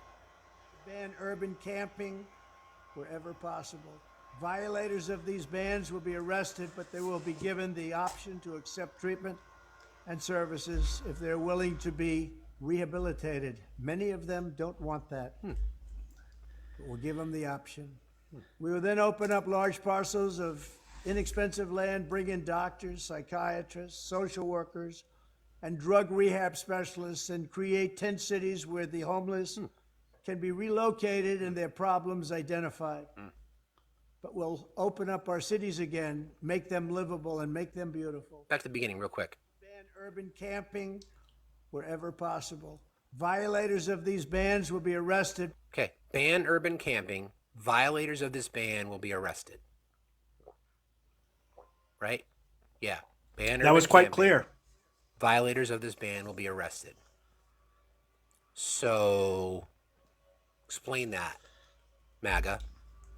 Internment camps. And maybe Chopper can explain his or her or their claim that, and I quote, "Who was in charge during the pandemic?" 3 question marks. One is sufficient. We get that you're asking the question. Not capitalizing Biden. That's right. Also missing a comma after Biden, a proper noun. But anyway, I digress. And now Chopper is claiming that he's done with lunch and she, they have to go back to work. No, the president that oversaw the beginning of the pandemic and then in a colossal way really fucked up. That was Donald J.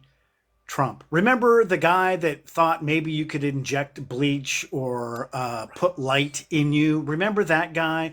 Remember the guy that said that it was just going to go away? Remember the guy that gave himself an A plus? Yeah. So tell me again how that guy was Biden. I would love to hear that. That's right. That's right. I've said this I'm before. And surprised I haven't been kicked yet for my beliefs. Yes, we don't kick people for beliefs. We kick people for misinformation, for hate speech, or anything that violates TikTok's terms and conditions. correct. I have said this before, and I'll say it again. If Trump had been competent, semi-competent, and handled the pandemic like a responsible leader would, and be accountable for it, and stand there and say, "This is on me," he would have been reelected in a landslide. There's no doubt in my mind. But he couldn't do it because of his own ego, because of his own narcissism. He would never accept it. He knew his failures as a leader cost the lives of American people, without question, and a lot of his voters. So Yeah. fuck around. And it's okay not to understand science and to be afraid of science, but it's not okay not to take the opportunity to educate yourself and to read. You're only doing yourself a disservice when you fall into these traps. That's exactly right. That's exactly right. So we can do a couple of different things. And thank you, Hoppy. Saw your note, bro. Appreciate you, brother. Anytime, you're welcome to come back. We can do a couple of different things. We can open up the box for anybody who wants to chat. I might have to bounce a little bit early tonight. I just got an interesting message that I might have to address in a little while, which is, and I think everything's fine. Yeah. But Let's do it. Open it up. Yeah. So box is open, friends. If people want to come up and talk about what's on their mind, let's try to keep the conversations brief. Let's stick to a point. So friendlies, box is open if people want to join our conversation tonight. First of all, I want to thank everybody. I saw some raids earlier, and I want to encourage people to do that. We're trying to support our community. I know that Bunny is live, so I want to encourage folks, when you leave our live, you can go join her. And we're going to be doing some more of these sort of collaborations with other people and with other creators. And I think it's a really good thing to do for those of us that are trying to promote, good content, humbly speaking, and people that are trying to do the right things by society. So that's our goal. All right. Okay. Good evening. Good evening. How are you? Very well, sir. How are you tonight? All right, all right. I can't hear you. You have to fix your mic. I'm sorry? You have to fix your mic. We couldn't hear you. Oh, fix my mic. I don't know how to do that. That's better. Oh, it's better? Okay. Yes. So I know you guys are against Trump, and actually I wouldn't vote for Trump if my life depended on it, but I don't know that is Biden is a better alternative because he is really a worse. He cannot, all because of Gaza. That's my thing. He's going to have the left abandon him by the millions because he is a wuss. He cannot stand up to the Israeli lobby, and that's not a leader. That you cannot. How can you respect somebody as a leader of the free world, kowtowing to freaking Netanyahu and to the Zionist lobby? So let's break that down a second. Let's break that down a second. So, I noticed that your criticism immediately went to Joe Biden. So, are you aware of what Donald Trump has said about Gaza? I'm aware of what he says. I'm aware that he's much worse than Biden on Gaza. Okay. But at least, hold on, because he has literally said that he would instruct and encourage Netanyahu to level Gaza. right? So, No, so listen. I guess my point on that is I've made it very, very clear that I am disgusted by U.S. foreign policy towards Israel. I have been for a very, very long time, and I understand that there are bigger things in play. We cannot just base our decision on that one instance alone. As disgusting and despicable it is, and I completely disagree with you that millions of people are going to not vote for Biden because of this. That's just not an accurate statement. Look, if he loses Michigan and Wisconsin with a huge Arab population there, he's not going to win the election. That's all there's to it. He has to Hypothetically speaking. He, what? I'm sorry. Hypothetically speaking, but I think if you Hypothetically speaking, yeah, but I don't think any Palestinian will step up and vote for him at this point. I again, mean, you're I making don't. generalized statements, my friend. You're making very general statements. You can have an opinion, but there's not rooted in anything. So we've had protest votes in Michigan for a very long time. In fact, the same number of protest votes voted against Barack Obama. So again, there are bigger things in play, right? And I agree with you. I am disgusted by U.S. foreign policy towards Israel, and I have been for a very, very long time. But domestically, there are things that are also in play. So the comments that we hear about the lesser of two evils, there's no question. I don't believe in that theory, but the lesser of two evils, without question, is Joe Biden, because Yes, women's rights yeah, are being no, taken away every single day. I Members of the agree, BIPOC but community's rights are being taken away every single day. Books are being right. banned, things like that.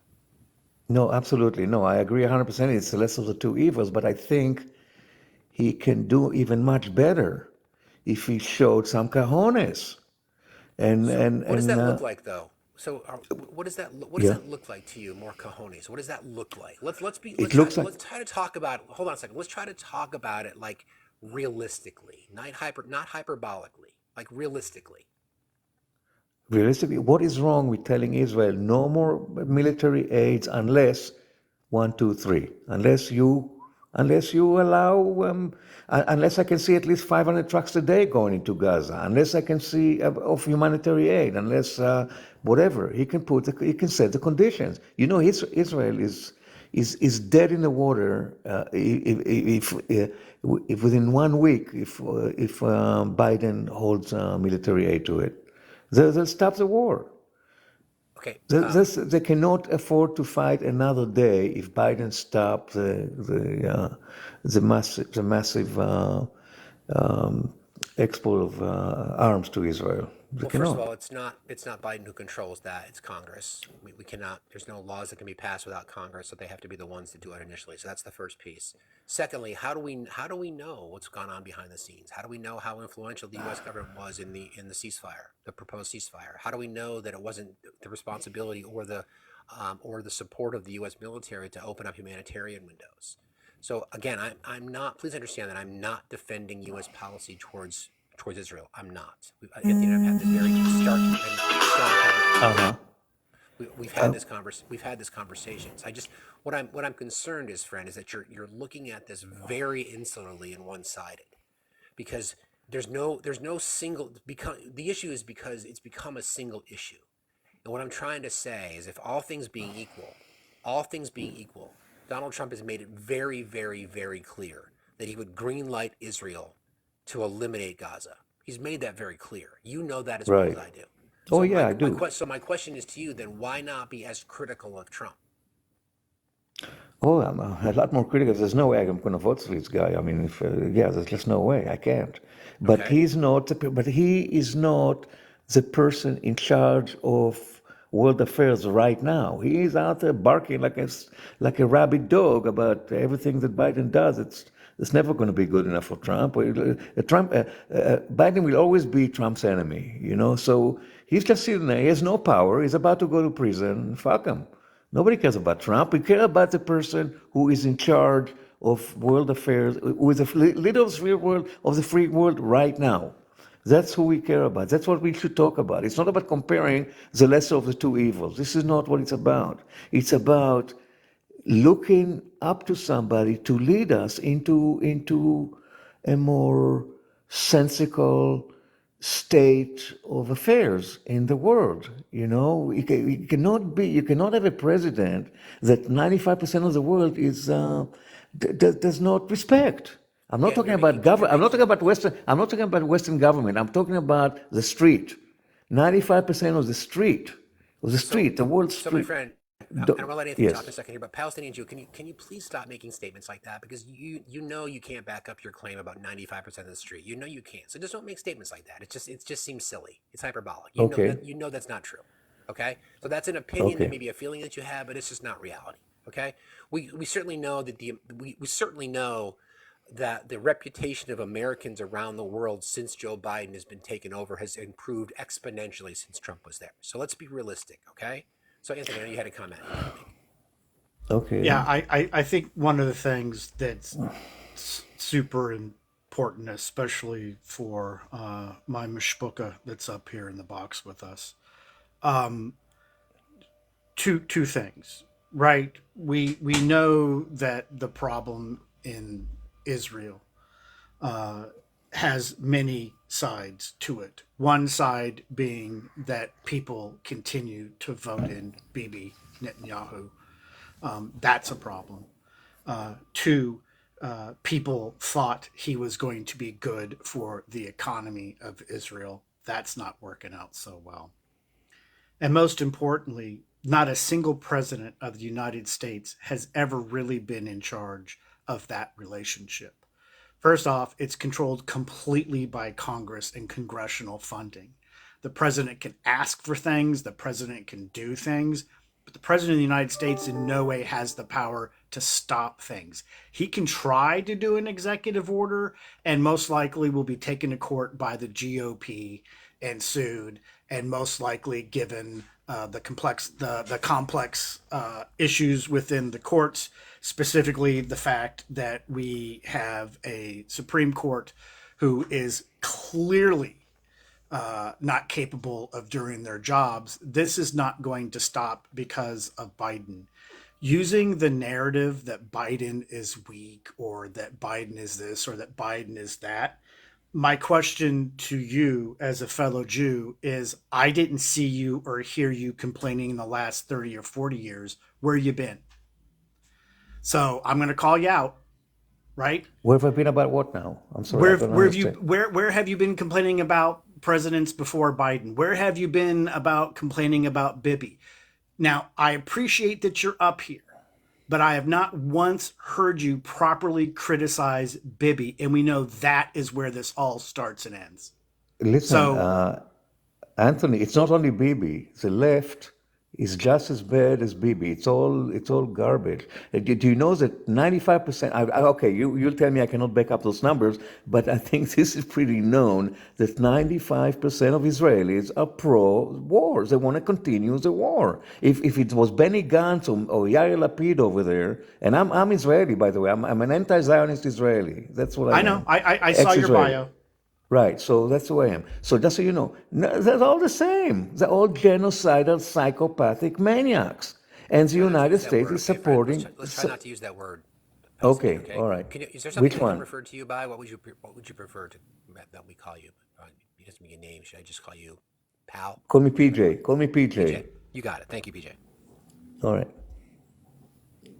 My criticism of the comment that you made is that you said 95% of the world, the people on the street, are against Joe Biden, and you know that's not true. So let's just not make that claim. Okay, that's my point. Okay. Okay, so Listen, look. at the end of it all, right? I am quite sure that me as a Sephardic Jew whose family comes from Morocco, and you as an Israeli who have decided not to support the Zionist movement, I don't support it either. We probably have more areas of agreement than disagreement. First of which is clearly Sephardim has a better diet. But anyway, see, I was hoping for that laugh. That's a little inside Jew humor that very Absolutely, few people absolutely. get. No, 100%. No gefilte fish anymore for me, Oh, man. no. Sorry. Okay. Right, a lot of things were created to eat, and there's just simply no need not to eat them. Gefilte fish is not food. I'm going to stand 10 toes down on that. That is just, I would not feed that to my enemy. With apologies to my Ashkenazi family members who happen to be into gefilte fish. I think the problem is, and I do want to connect with you here, so give me 1 second. Okay. I think for me, right, I'm just going to speak for myself for a second, which I usually don't speak personally about myself. Okay. I find it super difficult as a Jew to walk in these circles today. I find it really difficult to speak out. I find it really difficult in that some of my friends from university are not aligned with my beliefs or my feelings, even though we're all Jews, right? I believe in a two-state solution. I think that should have been done a very long time ago. I don't believe that either one of us can claim land. We all have been there for a very, very long time. Apparently, we couldn't have found a better place to go, but whatever, right? So that's where we are. We're fighting. We're fighting over land. When the fact of the matter is that in the beginning we were all interrelated. We were all cousins, right? Before we started dividing ourselves up between Arabs and Jews, before we started further dividing ourselves between Christians, Jews, and Muslims, all before that, there was peace. Then there was the Romans, and that ended peace for everyone, right? But I think the common ground here is that we are all equally frustrated and disgusted by what we see. The unfortunate part is that no matter what Biden does, no matter how much good he attempts to do, and I haven't seen a lot of it yet, I'm hopeful, he's not going to win. This is going to be a losing scenario for him, irrespective of what he does or tries to do, because so much of it is out of our control. Even if we stop sending weapons and somehow Congress cuts off funding, you and I both know that's never going to happen. We'll never see that in our lifetime. It's not going to stop one man's quest to do what he's doing. And there's nothing really we alone in the United States can do about that. There's a lot of things that the world needs to be doing. I'd like to see our Arab neighbors stepping in and doing more and not just holding peace talks, right? I really like to see Egypt furthering its leadership role. I'd like to see Jordan actually do something for the first time since 1967. It's time for them to get off the sidelines, right? But And do again, what? What do you suggest they do? Either Egypt or Jordan. What do you think they should do? well, they had a chance to help out Palestinian people after 1967, and they didn't do anything there either. Nor did Egypt, nor did Syria, nor did Help him out how? By taking him in? By allowing the Zionist, by allowing do the, whatever you can to help. Do whatever you can to apply pressure to the United States government. Do whatever you can to show the world that you also are standing up and that you want Bibi Netanyahu to be removed from power. Do something, right? Anthony, it's not Bibi. It's not, Bibi has nothing to do with Bibi. Is just another. Bibi is doing the left's dirty work for them. They'll do the same thing. They don't want to be in power right now, the left in Israel don't want to be in power because they'll do the same thing and look just as bad as Bibi. Because, this is the Zionist agenda is a genocidal agenda. That's it. They don't want any. Got to be really Palestinian. careful about that word. Okay, I got it. Genocide. We'll get banned. Call it G-side, call it whatever, yeah, call it something else. But it's a G agenda, basically, is what it is. It's the whole Zionist agenda is a G agenda. They want a land exclusively for Zionist Jews. They don't even accept people. In fact, I gave away my Israeli citizenship. I just denounced it. Threw away my Israeli passport. Fuck them. I'm never going to set foot again.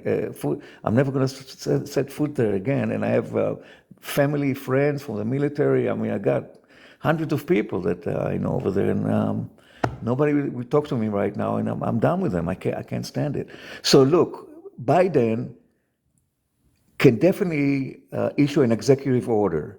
But at least the executive order is going to take effect immediately. If Biden says tomorrow, no more aid to Israel, let the Congress challenge him on it and take it to the Supreme Court. By the time it gets to be heard by the Supreme Court, at least people will stop dying. Until the Supreme Court. It's not the case, though, PJ. It's not the case because if you're talking about, first of all, you're talking about an executive order when it comes to international affairs, and that's just not something constitutionally the president has a power to control for something like that. Because there's resources involved. Congress holds the purse strings. There's all kinds of things. I mean, it sounds simple, but it's just not. I hear what you're saying. I hear your frustration, but it's just something that's not the president, But by the way in which our system of government works, has the least power of all three branches. Quite frankly, the legislative branch has the most power. Again, that's by design. So people think but that executive orders are just a magic pill to solve everything. It's just not something that we can do. It's not. I mean, there are nuances I, there. There are things that can be done, but it's not like this broad brushstroke that tomorrow the switch just gets turned off. It doesn't work that way. I mean, well, money's once monies are appropriated by law, monies are appropriated. Monies have to be spent. That's how it works. so look how Trump stopped the aid to Ukraine when when they wouldn't they He didn't wouldn't though. That's why he got impeached. But that's why he got impeached. right. Yeah, that's why he got impeached. So Biden should risk impeachment. Stand on your principle. I'm not saying that Trump stood on principle. That's not what I'm saying. But I'm saying Biden should stand on principle of human rights Again, what do you call this is my basic human question, rights. PJ. This is again, Yeah, this is the danger. This is the danger we're talking about because you've not once addressed the fact that I told you flat out, and you know this, and you agree that Trump said that he would literally green light leveling of Gaza. So there has been again. I'm disappointed with U.S. policy going back 80 years towards Israel. Okay, but we can't deny the fact if you're trying to compare. One of the elements that was in this aid package was humanitarian aid. Now I'm with Anthony. This is on Bibi. I mean, again, I'm not as familiar politically with that region. I feel like I know more than most Americans when it comes to the history there. But you have to be careful when you say things like, well, it's this, it's that, it's Biden this. It's just not the case. I mean, everybody thinks that the president holds more power than they actually do. Donald Trump has been the one that has called for the unaliving of an entire region and giving the green light to Bibi to do that, okay? And that's not what you're hearing from the Biden administration. They prioritized human rights, okay? Yes, some of it's rhetoric, sure, but Bibi is the tyrant. He's the one to blame. He's the one to blame. My request to you, and we're going to bring up another guest too. My request to you is when you make general statements like you're 95%, you can't back that up. It's not true. So just don't make it. If you want to find okay. out what the sentiment is, then do some research on it and find out what that number looks like, whether it be public opinion polling or find sources from both sides to provide context so you can have an argument about that. But Got it. Okay. it's completely disingenuous to say something like that because it's not true. Okay, I'll be better prepared next time I come up. I'll do my research before I come up Appreciate for that. sure. Appreciate that, But brother. Thank yeah, you. absolutely, you got it. No, not a problem. Yeah, but we know it's a majority of the world that. I mean, I'll do the research. It may not be Again, you 95%. can't say that because that's Right, not got it. true, right? Okay, So the fair, fair. majority of the free world, the majority of the autocratic world, sure, no doubt about it, but not the free world. So you just did exactly what I asked you not to do. Right. So don't do that, Okay, fair enough. okay? Don't do Okay, that. you got it. Okay. Appreciate that, All brother. right, Thanks a Fats. lot for joining All tonight. We right. appreciate Sure it. Have a thing. good You night. got it. All right. All You right. too. Bye. Thanks. Bye-bye. Bye. Okay. All right. Yay, nay on our request? Yeah, just as long as we keep things on the rails. Okay. All right. Hello. Lord of Melon, how are you tonight? I'm well. How are you guys doing? Doing fine, thank you. What's on your mind this evening? That's good to hear. Yeah, I mean, I really appreciate this background that you have here. I totally agree, and I think that this idea of fascism in America needs to be talked about more and needs to be better understood. So I really appreciate that you're making that connection because I think it's we got to learn from history and these same things that were once said are currently being said. So yeah. What I wanted to add is about is about Palestine, because I do think that there's some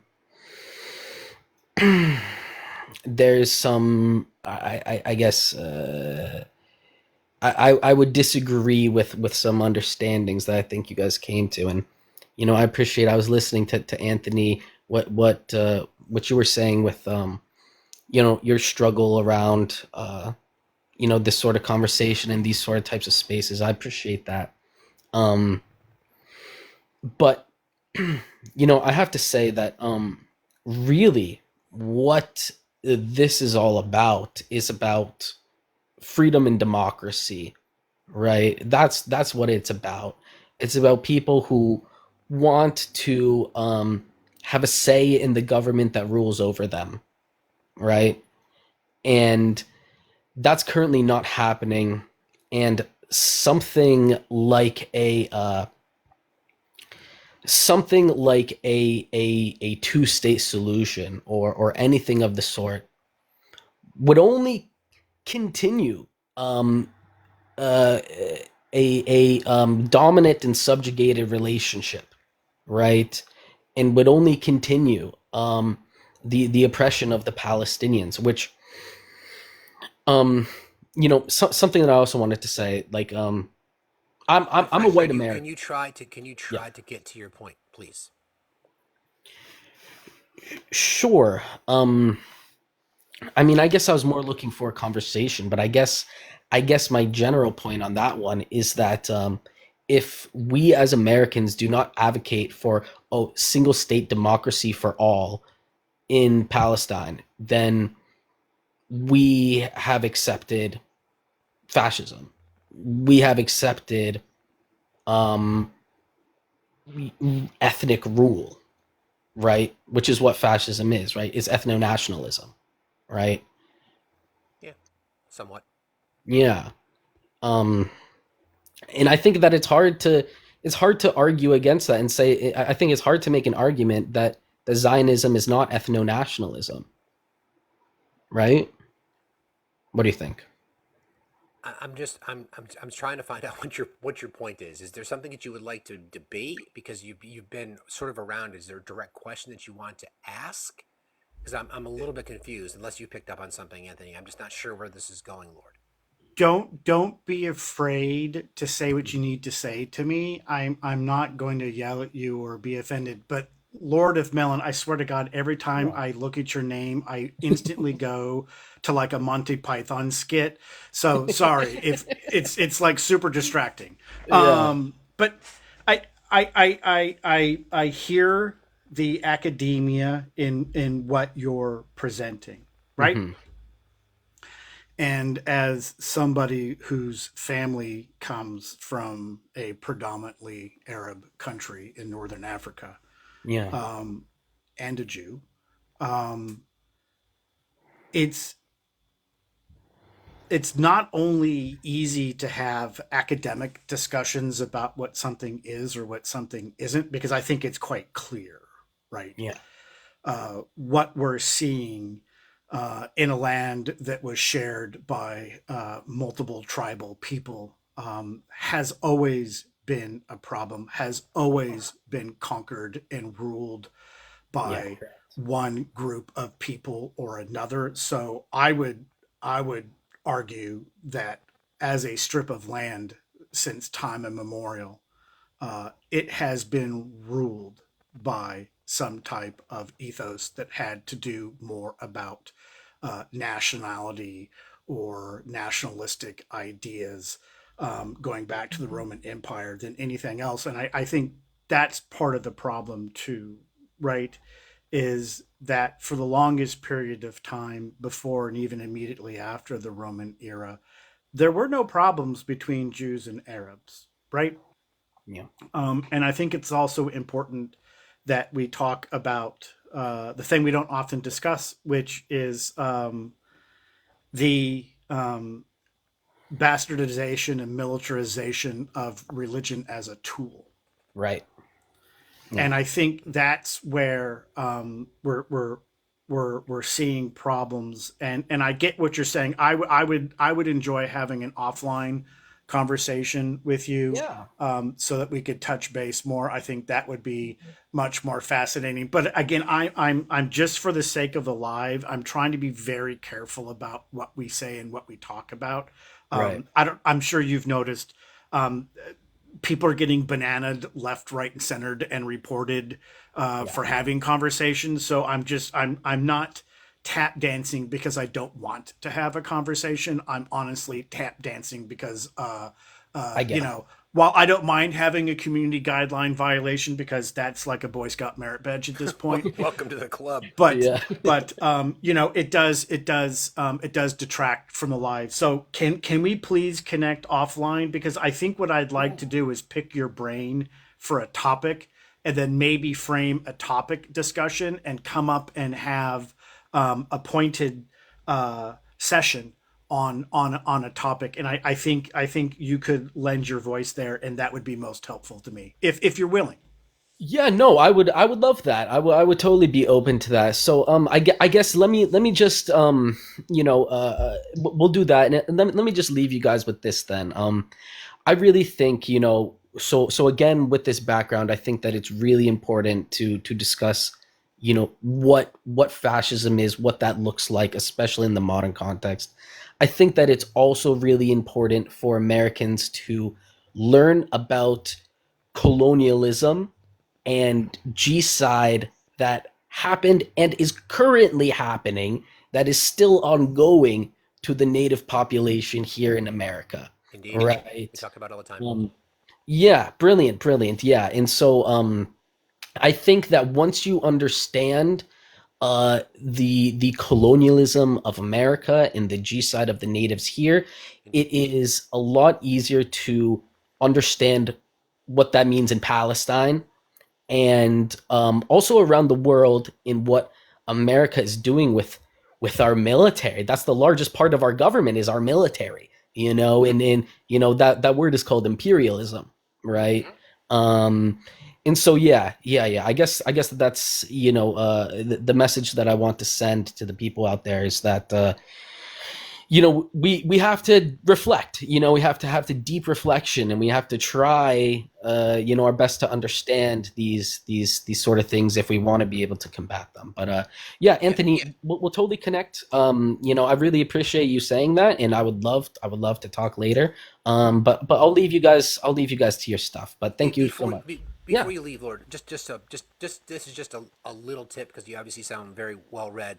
I'm not sure how many lives you join, but try to focus on a particular topic. If there's a question that you want to ask, or maybe just think about how you want to frame it. If there's a question specifically, and don't be afraid to ask it. I mean, this is a safe space for people to ask those questions, but it's difficult to navigate a conversation when it's not exactly sure where it wants to go. So I'm sort of glad that Anthony kind of directed that a little bit. That's just a little advice going forward.